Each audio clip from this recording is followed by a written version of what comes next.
ನಮಸ್ಕಾರ ಆತ್ಮೀಯ ವೀಕ್ಷಕರೇ. ಇವತ್ತಿನ ರೀಡಿಂಗಲ್ಲಿ ನಿಮ್ಮ ಪರ್ಸನವರ ಮನದಾಳದ ಮಾತು ನಿಮ್ಮ ಬಗ್ಗೆ ಏನಿದೆ, ಅವರ ಭಾವನೆಗಳು ಏನಿದೆ ಅನ್ನೋದನ್ನ ಈ ಒಂದು ರೀಡಿಂಗಲ್ಲಿ ತಿಳ್ಕೊಳ್ಳೋಣ. ಇದೊಂದು ಜನರಲ್ ರೀಡಿಂಗ್ ಆಗಿರುತ್ತೆ. ನಿಮಗೆ ರೆಸೊನೇಟ್ ಆದರೆ ಮಾತ್ರ ಈ ಒಂದು ರೀಡಿಂಗ್ನ ವಾಚ್ ಮಾಡೋದಕ್ಕೆ ಕಂಟಿನ್ಯೂ ಮಾಡ್ತೀರಾ. ಅದರ್ವೈಸ್ ನೀವು ಸ್ಕ್ರೀನ್ ಮೇಲೆ ಕಾಣ್ತಿರುವಂತಹ ನಂಬರಿಗೆ ವಾಟ್ಸಪ್ ಮಾಡಿ ರೀಡಿಂಗ್ನ ಬುಕ್ ಮಾಡ್ಕೊಳ್ಬಹುದು. ಈ ಒಂದು ರೀಡಿಂಗ್ ಎನರ್ಜಿನ ರಿಸೀವ್ ಮಾಡ್ಕೊಳ್ಳೋದಕ್ಕೆ ಪ್ರತಿಯೊಬ್ಬರು ಕೂಡ ಲವ್ ಅಂತ ಹೇಳಿಬಿಟ್ಟು ರೆಡ್ ಹಾರ್ಟ್ ಮಾರ್ಕ್ ಹಾಕಿ ಎನರ್ಜಿನ ರಿಸೀವ್ ಮಾಡ್ಕೊಳ್ಳಿ. ಅದ್ರ ಎದುರಿಗೆ ಅಳೋದು ಮತ್ತೊಂದು ಚಿತ್ರಗಳನ್ನೆಲ್ಲ ಯಾವುದೇ ಕಾರಣಕ್ಕೂ ಹಾಕೋದಕ್ಕೆ ಹೋಗ್ಬೇಡಿ, ಓಕೆನಾ? ರೆಡ್ ಹಾರ್ಟ್ ಮಾರ್ಕ್ ಹಾಕಿ ಲವ್ ಅಂತ ಹಾಕ್ಬಿಟ್ಟು ಎನರ್ಜಿನ ರಿಸೀವ್ ಮಾಡ್ಕೊಳ್ಳಿ. ಹಾಗೆಯೇ ನಿಮಗಿಲ್ಲಿ ಆಯ್ಕೆ ಮಾಡ್ಕೊಳ್ಳೋದಕ್ಕೆ 2 ಸ್ಟೋನ್ಗಳನ್ನು ನಾನು ಇಲ್ಲಿ ಕೊಡ್ತೀನಿ. ನಿಮಗೆ ಯಾವ ಒಂದು ಸ್ಟೋನ್ ತುಂಬ ಅಟ್ರಾಕ್ಟ್ ಆಗುತ್ತೆ ಆ ಸ್ಟೋನನ್ನು ಚೂಸ್ ಮಾಡ್ಕೊಳ್ಬಹುದು. ಈ ಸ್ಟೋನ್ ಇರಬಹುದು ಅಥವಾ ಬ್ಲ್ಯಾಕ್ ಸ್ಟೋನ್. ಓಕೆ, ಯಾವ ಸ್ಟೋನ್ ನಿಮಗೆ ತುಂಬ ಅಟ್ರಾಕ್ಟ್ ಆಗ್ತಿದೆ ಆ ಸ್ಟೋನನ್ನು ಚೂಸ್ ಮಾಡ್ಕೊಳ್ಳಿ. ಫಸ್ಟ್ ಒನ್ ಅಥವಾ ಸೆಕೆಂಡ್ ಒನ್, ಓಕೆನಾ? ಅದಕ್ಕೂ ಮುಂಚೆ ಈ ಒಂದು ರೀಡಿಂಗ್ ನಿಮ್ಮವರೆಗೆ ತಲುಪಿಸಿದ್ದಕ್ಕೆ ಯೂನಿವರ್ಸಿಗೆ ಮೊದಲು ಧನ್ಯವಾದಗಳನ್ನು ಹೇಳಿ, ಮನಸಾರೆ ಥ್ಯಾಂಕ್ ಯುನ ಹೇಳಿ 3 ಸಲ. Thank you thank you thank you universe ಅಂತ ಹೇಳಿ. ಹಾಗೆಯೇ ಪ್ರತಿಯೊಬ್ಬರು ಕೂಡ 1 ಸೆಕೆಂಡ್ ಕಣ್ಮುಚ್ಚಿ. ಈಗ ಜೂನ್ ಮಂತ್ ಆದರೂ ಕೂಡ ಕೆಲವೊಂದು ಕಡೆ ಮಳೆಗಳಾಗ್ತಾ ಇಲ್ಲ, ಕೆಲವೊಂದು ಕಡೆ ಅನ್ನೋದಕ್ಕಿಂತ ಹೆಚ್ಚಾಗಿ ಮಳೆ ಅನ್ನುವಂಥದ್ದೇ ಇಲ್ಲಿ ಕಾಣಿಸ್ತಾ ಇಲ್ಲ ಅಲ್ವಾ? ಸೊ ಹಾಗಾಗಿ 1 ಸೆಕೆಂಡ್ ನಿಮ್ಮ ಒಂದು ಸಣ್ಣ ಪ್ರಾರ್ಥನೆ ನಿಮಗೂ ಒಳ್ಳೇದಾಗತ್ತೆ, ಬೇರೆಯವ್ರಿಗೂ ಕೂಡ ಒಳ್ಳೇದಾಗತ್ತೆ, ಓಕೆನಾ? ಸೊ ಪ್ರತಿ ಸಲ ನಮಗೆ ಮಾತ್ರ ನಿಮಗೆ ಒಳ್ಳೇದಾಗ್ತಾ ಇರಲಿ ಅನ್ನೋದಕ್ಕಿಂತ ಬೇರೆಯವ್ರಿಗೂ ಕೂಡ ಒಳ್ಳೇದಾಗಲಿ ಅಂತ ಪ್ರಾರ್ಥನೆ ಮಾಡೋದು ಕೂಡ ಒಂದು ಕರ್ಮದ ಫಲ ಆಗಿರುತ್ತೆ. ಸೊ ಹಾಗಾಗಿ 1 ಸೆಕೆಂಡ್ ಕಣ್ಮುಚ್ಚಿ ಎಲ್ಲೆಲ್ಲಿ ಮಳೆ ಆಗ್ತಾ ಇಲ್ಲ ಅಲ್ಲೆಲ್ಲ ಕಡೆ ಮಳೆ ಆಗಲಿ, ಚೆನ್ನಾಗಿ ಬೆಳೆ ಆಗಲಿ, ಪ್ರಕೃತಿ ಚೆನ್ನಾಗಿರಲಿ ಅಂತ ಹೇಳಿಬಿಟ್ಟು ಪ್ರಾರ್ಥನೆ ಮಾಡ್ಕೊಳ್ಳಿ. ಜಸ್ಟ್ 1 ಸೆಕೆಂಡ್ ಕಣ್ಮುಚ್ಚಿ.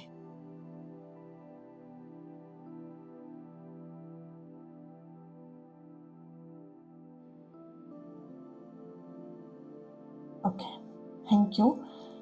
ಪ್ರತಿಯೊಬ್ಬರು ಕೂಡ ಪ್ರಾರ್ಥನೆ ಮಾಡ್ಕೊಂಡಿದ್ದೀರಾ, ಚೆನ್ನಾಗಿ ಮಳೆ ಬರಲಿ, ಬೆಳೆ ಆಗಲಿ ಅಂತ ಹೇಳಿಬಿಟ್ಟು ಅಂತ ಹೇಳಿ. ಥ್ಯಾಂಕ್ ಯು ಸೋ ಮಚ್ ನಿಮ್ಮೆಲ್ಲರಿಗೂ ಕೂಡ. ಎಸ್, ರೀಡಿಂಗ್ ಸ್ಟಾರ್ಟ್ ಮಾಡೋಣ. ಯಾರು ಈ ಒಂದು ಸ್ಟೋನ್ ಚೂಸ್ ಮಾಡ್ಕೊಂಡಿದ್ದೀರಾ ಇದನ್ನು ನಾನು ಆಮೇಲೆ ನೋಡ್ತೀನಿ, ಸೈಟಲ್ಲಿ ಇರಲಿ. ಓಕೆ, ಈ ಒಂದು ಸ್ಟೋನ್ ನಿಮ್ಮ ಪರ್ಸನ್ ಅವರ ಮನದಾಳದ ಮಾತು ಏನಿದೆ.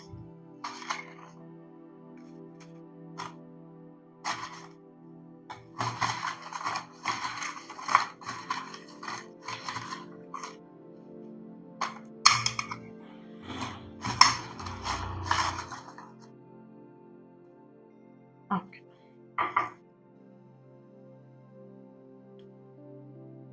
Wow. I will marry you. ನಿಮ್ಮ ಪರ್ಸನ್ ನಿಮ್ಮನ್ನು ಮದುವೆ ಆಗಬೇಕು ಅಂತ ಇದ್ದಾರೆ. ಆದರೆ ಇಲ್ಲಿ ಮದುವೆ ಅಂತ ವಿಷಯ ಬಂದಾಗ ಫ್ಯಾಮಿಲಿಯ ಇನ್ಕ್ಲೂಡ್ ಜಾಸ್ತಿ ಇದೆ ಎನರ್ಜಿ. ಫ್ಯಾಮಿಲಿಯಲ್ಲಿ ಎಲ್ಲ ಒಂದು ಕಡೆ ಒಬ್ರಿಗೆ ಇಷ್ಟ ಇಲ್ಲ, ಸೊ ಹಾಗಾಗಿ ಅವರೆಲ್ಲ ಒಂದು ಕಡೆ ಟ್ರೈ ಮಾಡ್ತಿದ್ದಾರೆ ಮನೆಯಲ್ಲಿ ಒಪ್ಪಿಸೋದಕ್ಕೋಸ್ಕರ. ಓಕೆ, ಸೊ ಸ್ವಲ್ಪ ಟೈಮ್ ಕೊಡಿ ಅವರಿಗೆ. Okay, next message. ಕಾರಣ ಇಲ್ಲದೆ ನನ್ನ ಯಾಕೆ ದೂರ ಮಾಡಿದೀಯಾ? ಕಾರಣ ಇಲ್ಲದೆ ಯಾಕೆ ದೂರ ಮಾಡಿದ್ದೀರಾ? ಕಾರಣ ನಿಮಗೆ ಒಂದೇನೆ, ಅವ್ರ ಫ್ಯಾಮಿಲಿಯಲ್ಲಿ ಒಪ್ಪಿಸ್ತಾ ಇಲ್ಲ, ಅಥವಾ ಈ ಮದುವೆಗೆ ಏನೋ ಅವ್ರು ಮಾತುಕತೆ ಮಾಡ್ತಾ ಇಲ್ಲ, ಅವ್ರು ನನ್ನ ಜೊತೆ ಸರಿಯಾಗಿ ಮಾತಾಡ್ತಾ ಇಲ್ಲ, ಅವರಿಗೆ ಸರಿಯಾದಂಥ ಫೀಲಿಂಗ್ಸ್ ಇಲ್ಲ ಅಂತ ನಿಮಗೆ ಕಾರಣ. ಬಟ್ ಅವರಿಗೆ ಈ ಎಲ್ಲ ಕಾರಣಗಳು ಅವ್ರಿಗೆ ಗೊತ್ತಿಲ್ಲ. ಸೊ ಅವ್ರು ನಿಮಗೆ ಕೇಳ್ತಾ ಇದ್ದಾರೆ, ಕಾರಣ ಇಲ್ಲದೆ ನಾನು ಯಾಕೆ ದೂರ ಮಾಡ್ತಾ ಇದೆಯಾ ಅಂತ ಹೇಳಿಬಿಟ್ಟು. ಅವರಿಗೆ ಆದಂಥ ಒಂದಷ್ಟು ಪರಿಸ್ಥಿತಿಗಳಿರುತ್ತೆ, ಅವ್ರ ಪರಿಸ್ಥಿತಿಗಳನ್ನು ನೀವು ಅರ್ಥ ಮಾಡ್ಕೊಳ್ಳೋದು ಕೂಡ ಇಂಪಾರ್ಟೆಂಟ್ ಆಗಿರುತ್ತೆ ಈ ರಿಲೇಷನ್ಶಿಪ್ಪಲ್ಲಿ. Okay, next message. I hates my life. ಅವರ ಜೀವನವನ್ನೇ ಅವರಿಲ್ಲಿ ದ್ವೇಷ ಮಾಡ್ತಾ ಇದ್ದಾರೆ, ಹೇಟ್ ಮಾಡ್ತಾ ಇದ್ದಾರೆ. ಪರಿಸ್ಥಿತಿಗಳು ಅವರನ್ನ ಎಲ್ಲೋ ಒಂದು ಕಡೆ ಕೈ ಮೀರಿ ಹೋಗ್ತಾ ಇರಬಹುದು. ಸೊ ಹಾಗಾಗಿ ಅವರಿಲ್ಲಿ ಈ ರೀತಿಯಾಗಿ ಯೋಚನೆನ ಮಾಡ್ತಾ ಇದ್ದಾರೆ. ನೋ ಬಡಿ nose how I feel.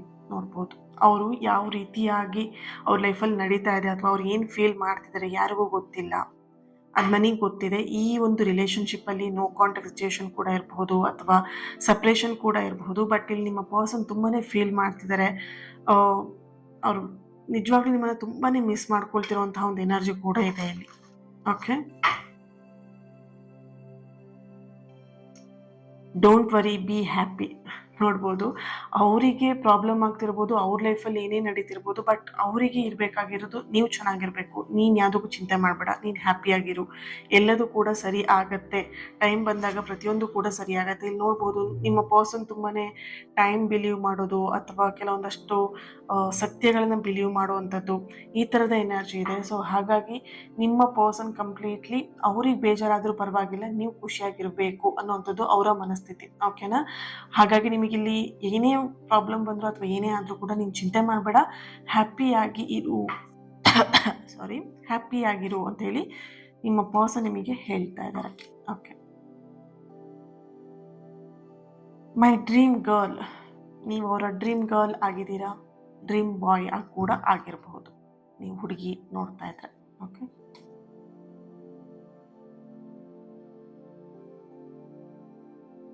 Please understand. ನೋಡಿ, ಎನರ್ಜಿ ಎಷ್ಟು ನಿಮಗೆ ಕನೆಕ್ಟ್ ಆಗ್ತಿದೆ ಅಂತ ಹೇಳ್ಬಿಟ್ಟು ನೀವು ಅವ್ರನ್ನ ಅರ್ಥ ಮಾಡ್ಕೊಳ್ತಿಲ್ಲ. ಎಲ್ಲೋ ಒಂದು ಕಡೆ ಅವ್ರನ್ನ ನೀವು ತಪ್ಪಾಗಿ ಅರ್ಥ ಮಾಡ್ಕೊಳ್ತಿದ್ದೀರಾ, ತಪ್ಪಾಗಿ ಅವ್ರ ಬಗ್ಗೆ ಫೀಲ್ ಮಾಡ್ತಾ ಇದ್ದೀರಾ. ಎಲ್ಲೋ ಒಂದು ಕಡೆ ಅವ್ರನ್ನ ಡೌಟ್ ಪಡ್ತಾ ಇರಬಹುದು. ಈ ಪ್ರೀತಿಯಲ್ಲಿ ಅವ್ರೇನೋ ಚೀಟ್ ಮಾಡ್ತಾ ಇದ್ದಾರೆ, ಏನೋ ಗಿಮಿಕ್ ಮಾಡ್ತಾ ಇದ್ದಾರೆ, ಈ ಥರದ್ದೆಲ್ಲ ನಿಮಗೆ ಅಂದ್ಕೊಳ್ತಾ ಇದ್ದೀರಾ. ಬಟ್ ಡಿಯರ್, ನಿಮ್ಮ ಲೈಫಿಗೂ ನಿಮ್ಮ ಪರ್ಸನ್ ಲೈಫಿಗೂ ತುಂಬ ವ್ಯತ್ಯಾಸ ಇರುತ್ತೆ ಅಲ್ವಾ? ಸೊ ಇಲ್ಲಿ ನಿಮ್ಮ ಜೀವನದಲ್ಲಿ ಏನೇ ನಡೀತಿರ್ಬೋದು, ಬಟ್ ನಿಮ್ಮ ಪರ್ಸನ್ ಲೈಫಲ್ಲಿ ಏನು ನಡೀತಿದೆ ಅದನ್ನು ಕೂಡ ನೀವು ಅರ್ಥ ಮಾಡ್ಕೊಳ್ಳೋದು, ಅವರ ಒಂದು ಟೈಮ್ ಆಗಿರ್ಬೋದು ಅಥವಾ ಅವರ ಒಂದು ಪರಿಸ್ಥಿತಿನ ನೀವು ವ್ಯಾಲ್ಯೂ ಮಾಡೋದಿರ್ಬೋದು ಅಥವಾ ರೆಸ್ಪೆಕ್ಟ್ ಮಾಡೋದು ತುಂಬಾ ಇಂಪಾರ್ಟೆಂಟ್. ಇಲ್ಲಿ ಪ್ಲೀಸ್ ಅಂಡರ್ಸ್ಟ್ಯಾಂಡ್ ಅಂತ ನಿಮ್ಮ ಪರ್ಸನ್ ನಿಮಗೆ ಕೇಳ್ತಿದ್ದಾರೆ. ಅವರ ಪರಿಸ್ಥಿತಿನ ನೀವು ಅರ್ಥ ಮಾಡ್ಕೊಳ್ಳೋದು ತುಂಬಾ ಒಳ್ಳೆಯದು. ಯಾಕಂತ ಹೇಳಿದ್ರೆ ಇಲ್ಲಿ ರಿಲೇಷನ್ಶಿಪ್ ಅಂತ ಹೇಳಿದಾಗ ಬರೀ ಯಾವಾಗಲೂ ಖುಷಿಯಾಗಿರಬೇಕು, ನನ್ನ ಪರ್ಸನ್ ಯಾವಾಗಲೂ ಲವ್ ಯು, ನೀನು ಚಂದ, ನೀನು ಮುದ್ದು ಅಂತ ಹೇಳ್ತಾ ಇರಬೇಕು, ಇದೇ ಅಲ್ಲ. ಅದಕ್ಕಿಂತ ಪಾರ್ಟ್ ಇನ್ನೊಂದು ಕೂಡ ಇರುತ್ತೆ ಅಲ್ವಾ? ಸೊ ಕಷ್ಟದ ಸಮಯದಲ್ಲೂ ನೀವು ಅವರಿಗೆ ಸಾಥ್ ಕೊಡಬೇಕಾಗತ್ತೆ, ಕಷ್ಟದ ಸಮಯದಲ್ಲೂ ನೀವು ಅವ್ರ ಜೊತೆಯಾಗಿರ್ಬೇಕಾಗತ್ತೆ. ಕೆಲವೊಂದ್ಸಲ ಅವ್ರಿಗೆ ಟೈಮ್ ಕೊಡಬೇಕಾಗತ್ತೆ. ಕೆಲವೊಂದ್ಸಲ ಟೈಮ್ ಕೊಡ್ಬೇಕಂತ ಹೇಳಿದ್ರೆ ಅವ್ರ ಜೊತೆಗೆ ಮಾತಾಡೋ ಟೈಮ್ ಅಲ್ಲ, ಅವರಿಗೆ ಆದಂಥ ಕೆಲವೊಂದಷ್ಟು ಕಮಿಟ್ಮೆಂಟ್ಸ್ ಇರುತ್ತೆ. ಅದೆಲ್ಲವನ್ನು ಕೂಡ ಈಗ ನೀವು ಕಮಿಟ್ಮೆಂಟ್ ಕೇಳ್ತಾ ಇದ್ದೀರಾ ಅಂತ ಹೇಳಿದ್ರೆ ಅವ್ರಿಗೆ ಟೈಮ್ ಬೇಕಾಗತ್ತೆ, ರೈಟ್? ಅವರಿಗೆ ಅಂತ ಒಂದು ಸ್ವಲ್ಪ ಟೈಮ್ನ ಕೊಡಿ, ಖಂಡಿತವಾಗಿ ಅವ್ರು ನಿಮ್ಮ ಜೊತೆಗೆ ಬರ್ತಾರೆ. Okay, sorry I am not there today my love. Okay, ಈ ಕ್ಷಣ ಅವ್ರು ನಿಮ್ಮ ಜೊತೆಗೆ ಇಲ್ಲದೆ ಇರಬಹುದು, ಅದಕ್ಕೆ ಅವ್ರು ಕ್ಷಮೆ ಕೇಳ್ತಾ ಇದ್ದಾರೆ. ಈ ಟೈಮಲ್ಲಿ ನಾನು ನಿಮ್ಮ ಜೊತೆಗೆ ಇಲ್ಲ. ಓಕೆ, ಸಪ್ರೇಷನ್ ತುಂಬಾ ಸ್ಟ್ರಾಂಗ್ ಆಗಿ ಎನರ್ಜಿ ಇದೆ. ನೀವು ಒಂದು ಕಡೆ ಇದ್ದೀರಾ, ನಿಮ್ಮ ಪರ್ಸನ್ ಇನ್ನೊಂದು ಕಡೆ ಇದ್ದಾರೆ. ಇಬ್ಬರು ಕೂಡ ಬೇರೆ ಬೇರೆ ಕಂಟ್ರಿಲಿ ಇರ್ಬೋದು, ಬೇರೆ ಬೇರೆ ಊರಲ್ಲಿ ಇರಬಹುದು.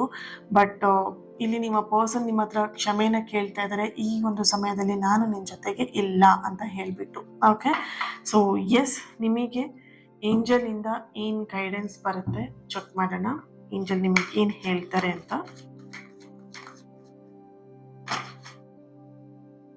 ಓಕೆ, 2 ಮೆಸೇಜ್ ಇದೆ ನೋಡ್ಬೋದು. There is something better, happy big changes.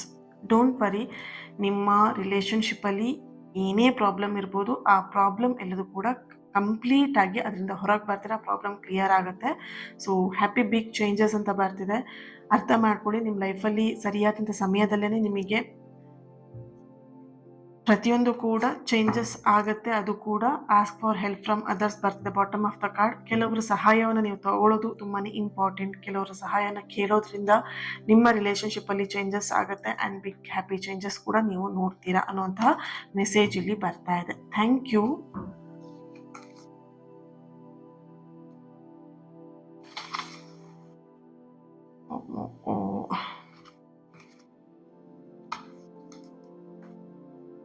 ಇದು ಯಾವುದು ನಾನು ಅದರಲ್ಲಿ ಸೇರಿಸ್ತಾ ಇಲ್ಲ, ಓಕೆನಾ? ಸೊ ನಿಮ್ಮ ಎದುರಿಗೆ ನಾನು ಇಲ್ಲಿ ತೆಗೆದಿಡ್ತಾ ಇದ್ದೀನಿ. ಯಾಕಂತ ಹೇಳಿದ್ರೆ ಇತ್ತೀಚಿನ ದಿನದಲ್ಲಿ ನಾವು ಒಳ್ಳೆ ಕೆಲಸ ಮಾಡಿದರೂ ಕೂಡ ಅದಕ್ಕೆ ಪ್ರೂಫ್ ತೋರಿಸ್ಬೇಕು ಆ್ಯಂಡ್ ಒಳ್ಳೆ ಕೆಲಸ ಮಾಡ್ತಾ ಇದ್ದೀನಿ ಅಂತ ನಾವು ಹೇಳಬೇಕು. ಆ ರೀತಿಯಾಗಿ ಪರಿಸ್ಥಿತಿ ಬಂದಿದೆ, ಏನೂ ಮಾಡೋದಕ್ಕಾಗಲ್ಲ. It's okay. ಈ ಒಂದು ಬ್ಲ್ಯಾಕ್ ಕಲರ್ ಸ್ಟೋನನ್ನು ಯಾರು ಚೂಸ್ ಮಾಡ್ಕೊಂಡಿದ್ದೀರಾ, ನಿಮ್ಮ ಎನರ್ಜಿಯ ಕನೆಕ್ಟ್ ಮಾಡಿದಾಗ ನಿಮ್ಮ ಪರ್ಸನ್ ಅವರ ಮನದಾಳದ ಮಾತು ಏನಿದೆ ಅನ್ನೋದನ್ನು ತಿಳ್ಕೊಳ್ಳೋಣ. ಓಕೆ,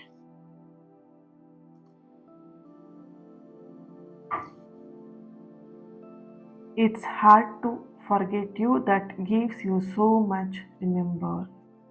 ಅವ್ರಿಗೆ ತುಂಬ ಕಷ್ಟ ಆಗ್ತಿದೆ, ನಿಮ್ಮ ನೆನಪು ಅವ್ರಿಗೆ ತುಂಬ ಕಾಡ್ತಾ ಇದೆ. ಈ ಒಂದು ಸಪ್ರೇಷನ್, ಈ ಒಂದು ನೋ ಕಾಂಟ್ಯಾಕ್ಟ್ ಸಿಚುಯೇಷನ್ ಅಥವಾ ನಿಮ್ಮಿಬ್ಬರ ಮಧ್ಯೆ ಈ ಮೌನ ಏನಿದೆ ಅವ್ರಿಗೆ ತುಂಬಾ ಕಷ್ಟ ಆಗ್ತಿರುವಂಥದ್ದು. ನಿಮ್ಮನ್ನು ಮರೆಯೋದಿಕ್ಕೆ ಅವ್ರಿಗೆ ಆಗ್ತಾ ಇಲ್ಲ. ಇಲ್ಲಿ ಎಲ್ಲೋ ಒಂದು ಕಡೆ ನೀವು ಹೇಳಿರ್ಬೋದು, ನನ್ನನ್ನು ಮರ್ತು ಬಿಡು, ಈ ರಿಲೇಶನ್ಶಿಪ್ ಕಂಟಿನ್ಯೂ ಮಾಡೋದಕ್ಕಾಗಲ್ಲ, ಇದು ಫ್ಯಾಮಿಲಿಲಿ ಒಪ್ಪಿಗೆ ಇಲ್ಲ, ಬಿಟ್ಬಿಡು ಅಂತ ಇಲ್ಲಿ ನೀವು ಹೇಳಿರ್ಬೋದು. ಬಟ್ ಅವ್ರಿಗದು ಅಷ್ಟು ಈಸಿ ಅಲ್ಲ ಅಂತ ಇಲ್ಲಿ ಕಾಣಿಸ್ತಾ ಇದೆ. ಅದು ನಿಮಗೆ ಕೇಳ್ತಾ ಇದ್ದಾರೆ ಕೂಡ, ಅದು ಹೇಗೆ ನಾನು ನಿನ್ನನ್ನು ಮರೆಯೋದಿಕ್ಕೆ ಸಾಧ್ಯ ಅಂತ ಹೇಳಿಬಿಟ್ಟು. ಮತ್ತೆ ನಾವಿಬ್ಬರು ಒಂದಾಗಲು ಒಪ್ಪಿಗೆ ಕೊಡು. ಓ ಮೈ ಗಾಡ್. ನಿನಗಾಗಿ ಕಾಯುತ್ತಿರುವ ನಿನ್ನ ಪ್ರೇಮಿ. ಕೆಲವೊಬ್ರು ಹೇಳ್ತಿರಲ್ವಾ, ಎನರ್ಜಿ ಹೇಗೆ ಕನೆಕ್ಟ್ ಆಗತ್ತೆ ಅಂತ. ಇದೇ ಥರನೇ. ಓಕೆ, ನೋಡ್ಬೋದು ಇಲ್ಲಿ ನಿಮ್ಮ ಪರ್ಸನ್ ಮತ್ತೆ ಕೇಳ್ತಿದ್ದಾರೆ, ನಾವಿಬ್ರು ಒಂದಾಗೋದಕ್ಕೆ ಒಪ್ಪಿಗೆ ಕೊಡು ನೀನು ಅಂತ ಇಲ್ಲಿ ನಿಮ್ಮ ಪರ್ಸನ್ ನಿಮಗೆ ಕೇಳ್ತಾ ಇದ್ದಾರೆ. ಫ್ಯಾಮಿಲಿ ಒಪ್ಪಿಗೆ ಇಲ್ದಿದ್ರು ನಾನು ಫ್ಯಾಮಿಲಿನ ಒಪ್ಪಿಸೋಂತಹ ಕೆಲಸವನ್ನು ನಾನು ಮಾಡ್ತೀನಿ, ಬಟ್ ನನಗೊಂದು ಚಾನ್ಸ್ ಕೊಡು, ನಿನಗೋಸ್ಕರ ನಾನು ಕಾಯ್ತಾ ಇದ್ದೀನಿ, ನೀನು ಯಾವಾಗ ಒಪ್ಪಿಗೆ ಕೊಡ್ತೀಯಾ ಈ ಪ್ರೀತಿಗೆ, ಈ ಒಂದು ಮದುವೆಗೆ, ಈ ಒಂದು ರಿಲೇಷನ್ಶಿಪ್ಪಿಗೆ ನಿಮ್ಮ ಪರ್ಸನ್ ವೆಯ್ಟ್ ಮಾಡ್ತಾ ಇದ್ದಾರೆ. ಓಕೆ, ಸೊ ನಿಮ್ಮ ಪರ್ಸನ್ಗೆ ಕಂಪ್ಲೀಟ್ಲಿ ನಿಮ್ಮನ್ನು ಬಿಡೋದಕ್ಕೆ ಇಷ್ಟ ಇಲ್ಲ. ನೀವು ಬಿಡು ಅಂತ ಹೇಳ್ತಿರ್ಬೋದು, ಫೋರ್ಸ್ ಮಾಡ್ತಿರ್ಬೋದು, ಬಟ್ ಅವರಿಗಂತೂ ಕಂಪ್ಲೀಟ್ಲಿ ಇಷ್ಟ ಇಲ್ಲ. ಅವ್ರಿಗೆ ಕಷ್ಟಪಟ್ಟಾದರೂ ಈ ರಿಲೇಶನ್ಶಿಪ್ನ ಉಳಿಸ್ಕೊಳ್ಬೇಕು ಅನ್ನುವಂತಹ ಒಂದು ಮನಸ್ಥಿತಿ ಅವರಿಗೆ ಇದೆ. Okay, I am so excited to express my feelings. ಅವರ ಫೀಲಿಂಗ್ಸ್ನ ಹೇಳ್ಕೊಳ್ಳೋದಕ್ಕೆ ಅವ್ರು ತುಂಬ ಎಕ್ಸೈಟೆಡ್ ಆಗಿದ್ದಾರೆ. ಅಂದರೆ ಅವ್ರಿಗಿಲ್ಲಿ ಅವ್ರ ಲೈಫಲ್ಲಿ ಏನು ನಡೀತಾ ಇದೆ ಅಲ್ವಾ, ಪ್ರತಿಯೊಂದು ನಿಮಗೆ ವರದಿ ಒಪ್ಪಿಸ್ಬೇಕು. ನನ್ನ ಲೈಫಲ್ಲಿ ಈ ಥರ ಆಗ್ತಿದೆ, ಬೆಳಿಗ್ಗೆ ನಾನು ಇಲ್ಲಿಗೆ ಹೋದೆ, ಮಧ್ಯಾಹ್ನ ನಾನು ಇಲ್ಲಿಗೆ ಬಂದೆ, ನೈಟ್ ಇಷ್ಟೊತ್ತಿಗೆ ಬಂದೆ, ಈ ಥರ ಕೆಲಸ ಆಯಿತು, ಹೊರಗಡೆ ಹೋದಾಗ ಈ ಥರ ಆಯಿತು, ಪ್ರತಿಯೊಂದು A to Z ನಿಮ್ಮ ಹತ್ರ ಹೇಳಬೇಕು. ಹೇಳ್ಕೊಳ್ತಿದ್ರು ಕೂಡ. ಓಕೆನಾ, ಇವಾಗ ಅವ್ರಿಗೆ ಯಾವ ಥರ ಆಗಿದೆ ಅಂತ ಹೇಳಿದ್ರೆ ಒಂದು ಕಟ್ಟಿಟ್ಟಂಗೆ ಆಗ್ಬಿಟ್ಟಿದೆ. ಏನು ಹೇಳ್ಕೊಳ್ಳೋ ಹಾಗಿಲ್ಲ, ಏನು ಮಾತಾಡೋ ಹಾಗಿಲ್ಲ, ಫೀಲಿಂಗ್ಸ್ನ ಎಕ್ಸ್ಪ್ರೆಸ್ ಮಾಡೋ ಹಾಗಿಲ್ಲ. ಓಕೆ, ಅವರು ಯಾವಾಗಲೂ ಅಷ್ಟೇ ಅವ್ರ ಫೀಲಿಂಗ್ಸ್ನ ನಿಮ್ಮ ಹತ್ರ ಎಕ್ಸ್ಪ್ರೆಸ್ ಮಾಡ್ಕೊಳ್ಬೇಕಂತ ಹೇಳಿದ್ರೆ ತುಂಬಾ ಒಂಥರ ಕುತೂಹಲ ಅವ್ರಿಗೆ ಜಾಸ್ತಿ ಇರುತ್ತೆ. ಓಕೆ, ಎಕ್ಸೈಟ್ಮೆಂಟ್ ಜಾಸ್ತಿ ಅವರಲ್ಲಿ. ನೋಡ್ಬೋದು, ಅವ್ರೇನೋ ನಿಮ್ಮ ಹತ್ರ ಹೇಳ್ಬೇಕಂತ ಹೇಳಿದ್ರೆ ಕುಣ್ಕೊಂಡ್ ಬರ್ತಾರೆ, ಇದು ಹಂಗಾಯ್ತು ಹಿಂಗಾಯ್ತು ಅಂತ ಹೇಳ್ಬಿಟ್ಟು. You are so, oh my god, you are my soulmate. ಈ ಎನರ್ಜಿ, ಈ ಒಂದು ಸ್ಟೋನ್ ಯಾರು ಚೂಸ್ ಮಾಡ್ಕೊಂಡಿದ್ದೀರಾ, ನಿಮ್ಮ ಎನರ್ಜಿಯಲ್ಲಿ ಈ ಒಂದು ರಿಲೇಶನ್ಶಿಪ್ ಸೋಲ್ಮೇಟ್ ಎನರ್ಜಿ ಆಗಿದೆ. ಸೋಲ್ಮೇಟ್ ಕನೆಕ್ಷನಲ್ಲಿ ನೀವಿದ್ದೀರಾ. Okay, next one, I am confused. ಅವ್ರಿಗೆ ಕನ್ಫ್ಯೂಷನ್ ಕೂಡ ಇದೆ ಇಲ್ಲಿ.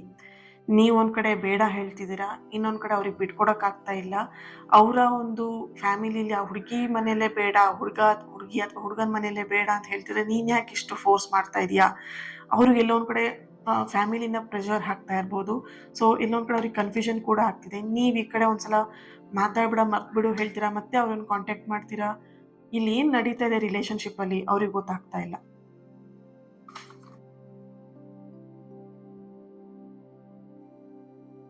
ಈಟ್ ವೆಲ್, ಚೆನ್ನಾಗಿ ಊಟ ಮಾಡಿ ಅಂತ ಹೇಳ್ತಾ ಇದ್ದಾರೆ. ಕೋಪ ಮಾಡ್ಕೊಂಡು ಊಟ ಬಿಡೋದು, ಬೇಜಾರಲ್ಲಿ ಊಟ ಬಿಡೋದು ಕೆಲಸನ ಮಾಡ್ತಿರ್ಬೋದು, ಬಟ್ ಅವರು ನಿಮ್ಮ ಪರ್ಸನ್ ನಿಮಗೆ ಹೇಳ್ತಿದ್ದಾರೆ ಕರೆಕ್ಟಾಗಿ ಊಟ ಮಾಡು ಅಂತ. I am forgiving you. Okay, ನಿಮ್ಮಿಂದ ಅವ್ರಿಗೆ ಏನೇ ಮಿಸ್ಟೇಕ್ ಆಗಿರ್ಬೋದು, ಅವ್ರ ಮನಸ್ಸಿಗೆ ನೀವು ಏನೇ ಹರ್ಟ್ ಮಾಡಿರ್ಬೋದು, ನಾನು ಅದೆಲ್ಲವನ್ನು ಕೂಡ ಫರ್ಗಿವ್ ಮಾಡ್ತೀನಿ. ನೀನು ಏನೇ ಮಾಡಿದ್ರು ನನ್ನ ಲೈಫಲ್ಲಿ, ಏನೇ ನನಗೆ ಹರ್ಟ್ ಮಾಡಿದ್ರೆ ನಾನು ಅದು ಯಾವುದನ್ನು ಮನಸ್ಸಲ್ಲಿ ಇಟ್ಕೊಳ್ಳಲ್ಲ, ಕಂಪ್ಲೀಟ್ಲಿ ನಾನು ಫರ್ಗಿವ್ ಮಾಡ್ತೀನಿ. ಇಲ್ಲಿ ನೋಡ್ಬೋದು, ಈ ಸೋಲ್ಮೇಟ್ ಕನೆಕ್ಷನ್ ಯಾವ ಥರ ಈಸಿಯಾಗಿ ಫರ್ಗಿವ್ ಮಾಡ್ತೀರಾ, ಈಸಿಯಾಗಿ ಫರ್ಗಿವ್ನೆಸ್ ಅನ್ನೋದು ಬರುತ್ತೆ. ಅಷ್ಟು ಈಸಿಯಾಗಿ ಏನು ಇಬ್ಬರು ಬಾಂಡಿಂಗ್ ಸ್ಟ್ರಾಂಗ್ ಆಗಿರೋದ್ರಿಂದ ಫರ್ಗಿವ್ ಅನ್ನೋವಂಥದ್ದು ಈಸಿಯಾಗಿ ಬರುತ್ತೆ ನಿಮ್ಮ ರಿಲೇಷನ್ಶಿಪ್ಪಲ್ಲಿ. ಸೊ ನಿಮ್ಮ ಪರ್ಸನ್ ನಿಮಗೆ ಹೇಳ್ತಾ ಇದ್ದಾರೆ, ನಾನು ನಿನ್ನ ಫರ್ಗಿವ್ ಮಾಡ್ತೀನಿ ಅಂತ ಹೇಳಿಬಿಟ್ಟು.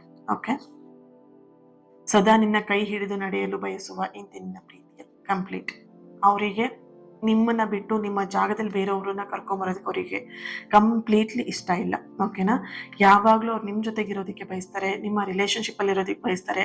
ಕಂಪ್ಲೀಟ್ ನೀವು ಅಷ್ಟೇನೆ ಅವರಿಗೆ. ಓಕೆನಾ, ನಿಮ್ಮ ಬಿಟ್ಟು ಬೇರೆಯವ್ರು ಯಾರು ಕೂಡ ಬೇಡ, ನಿಮ್ಮ ಜಾಗದಲ್ಲಿ ಬೇರೆಯವ್ರನ್ನ ಅವ್ರು ಕರ್ಕೊಂಬರೋಕ್ಕೂ ಕೂಡ ರೆಡಿ ಇಲ್ಲ. ಓಕೆ, ಸೊ ಇದಕ್ಕೆ ಏಂಜಲಿಂದ ಏನು ಗೈಡೆನ್ಸ್ ಬರುತ್ತೆ ಚೆಕ್ ಮಾಡೋಣ.